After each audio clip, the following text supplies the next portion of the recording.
Hi there, it's Jean from Inky Owl Studio. Just wanted to share with you a traveler's notebook that I just finished. It has a springtime dragonfly theme. Really enjoyed this kit. It's from Artie Mays. The cover has some vintage lace, a little vintage button there at the bottom. There is an elastic band closure with a little charm on it. On the cover is a little journaling spot tucked underneath the image, and it's the cover is all cloth over cardstock. Just love this beautiful print, very springtime looking, and all the colors go perfectly with the kit on the inside, and it's been stitched all around several times. So on the inside cover we have a Tim Holtz pocket, little dragonfly with a little piece of seam binding.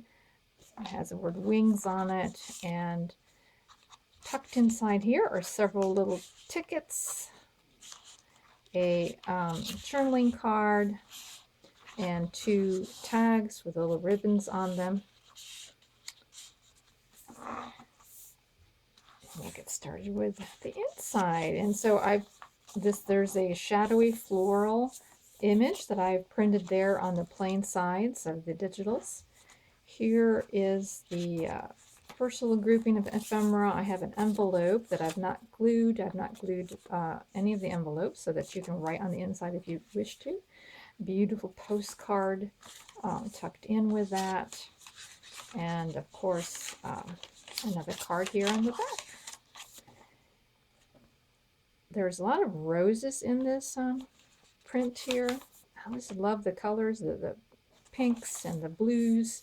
Here's a piece of vintage graph paper, and I have some ephemera it's not cut here, but you can cut this apart. So all of the ephemera is movable. Most of it is.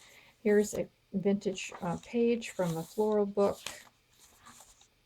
The pockets are very roomy, and there's just plenty of room for even more than what I have in here. This is the first of the two little booklets that you can keep in the journal, or hey, you may even want to put this in your pocket and use it. Here's one of the two altered paper clips inside, a little bit of vintage button and lace. And this can be a bookmark, it can be a tuck spot, it can be whatever you would like it to be. There's a paper clip, hidden paper clip in here that you can clip on and off in your pages. Here is another page from another vintage insect book with dragonflies, of course. There's a couple of these little mason jars. I've kept them connected together, so you can either use them like this, or you can cut these apart and glue them into the tuck spots if you'd like, or however you want to do that inside.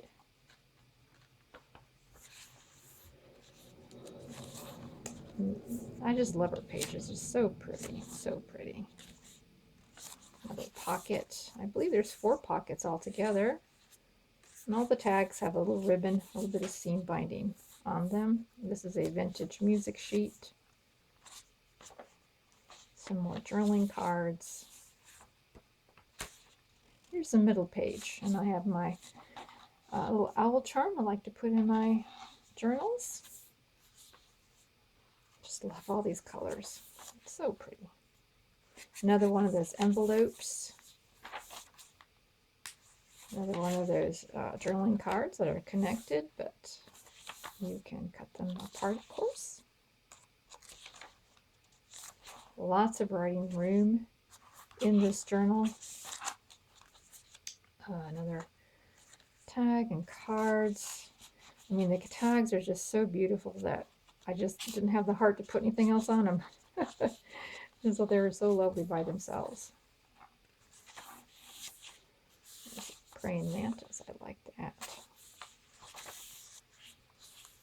Oh, and this here, this had fallen out.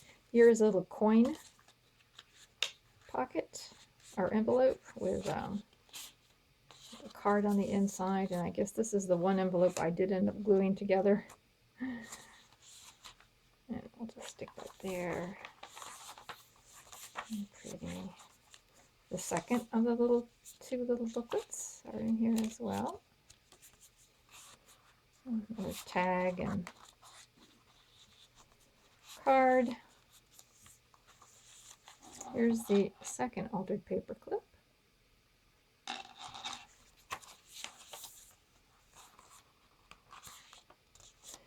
Another mason jar. They're a really lovely postcard. Love these postcards. They're so pretty. Then we come to the back, and here is a pocket to keep some of your memorabilia in. So that is the journal. It is 8 1/4 by 4 1/2, has 60 pages on both sides, and it's available in my shop. So I hope you'll stop by, and thank you so much for viewing. We'll talk to you later. Bye.